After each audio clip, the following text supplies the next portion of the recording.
Selamat pagi Ibu Bapak dan Saudara-saudari yang dikasihi Tuhan. Sungguh saya bersyukur sekali untuk kesempatan pagi ini kita boleh bersama bersekutu di dalam firman Tuhan melalui renungan harian HKBP Resort Sutoyo Kamis 25 Februari 2021. Saat ini marilah kita arahkan hati dan pikiran kita kepada Tuhan. Marilah kita berdoa. Damai sejahtera Allah yang melampaui segala akal dan pikiran, itulah yang menyertai hati Bapak, Ibu, dan Saudara-saudari sekalian di dalam Kristus Yesus Tuhan kita. Amin. Firman Tuhan bagi kita hari ini diambil dari kitab Yakobus pasalnya yang pertama, ayatnya yang ke-27. Demikian sabda Allah. Ibadah yang murni dan yang tak bercacat di hadapan Allah Bapa kita ialah mengunjungi yatim piatu dan janda-janda dalam kesusahan mereka dan menjaga supaya dirinya sendiri tidak dicemarkan oleh dunia. Demikian firman Tuhan. Ibadah murni, kepedulian bagi sesama. Ibu Bapak dan Saudara-saudari yang dikasihi Tuhan Yesus Kristus, siapa yang tidak kenal dengan nama Bunda Teresa?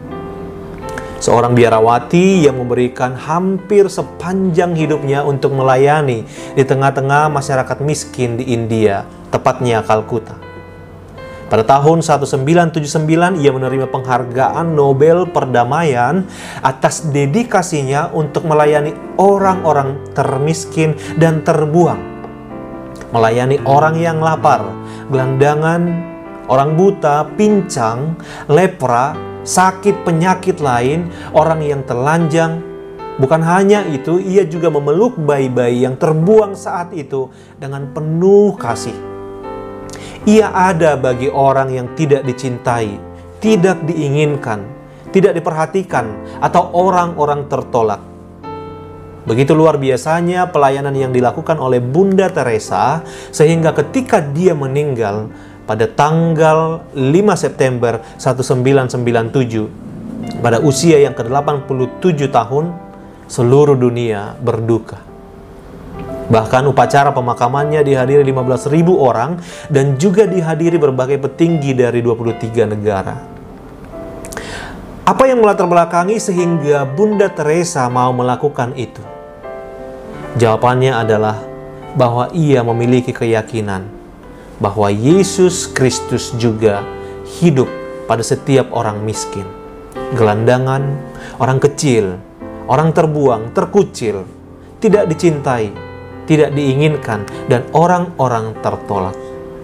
Sehingga ketika ia melakukan suatu pelayanan bagi mereka, maka ia memaknainya sebagai suatu tindakan melayani Tuhan, dan itu adalah ibadah yang sejati baginya. Saudara yang dikasihi Kristus, sekarang bagaimana dengan kita? Bagaimana pemaknaan kita terhadap ibadah? Seringkali kita memakai kata ibadah ketika kita ingin mengatakan bahwa kita akan pergi ke gereja, mengikuti pertangyangan week. Bagi anak sekolahan mungkin mengikuti roh kris atau rohani Kristen di sekolah-sekolah. Bagi mahasiswa mengikuti persekutuan mahasiswa Kristen atau PMK, maupun PAK, persekutuan alumni Kristen.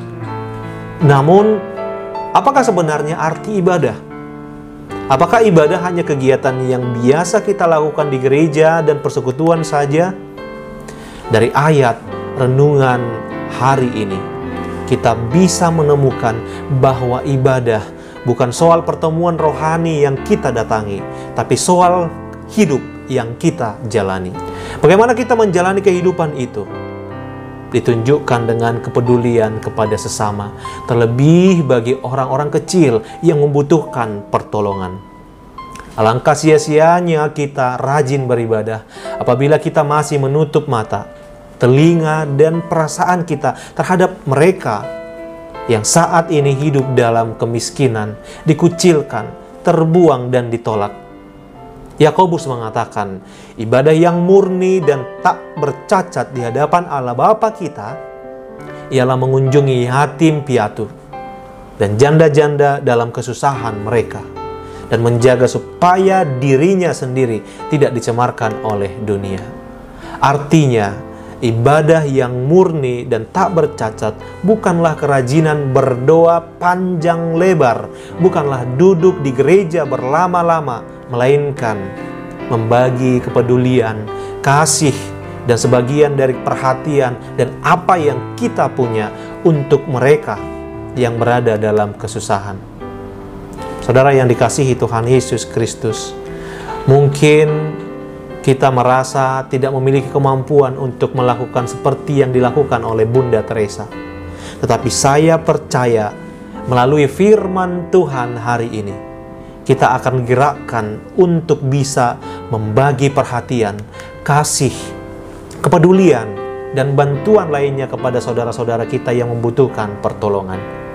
Tidak usah menunggu berhasil dulu, naik jabatan dulu, kaya dulu, mendapat berkat dulu. Tetapi mulailah dengan apa yang ada saat ini juga.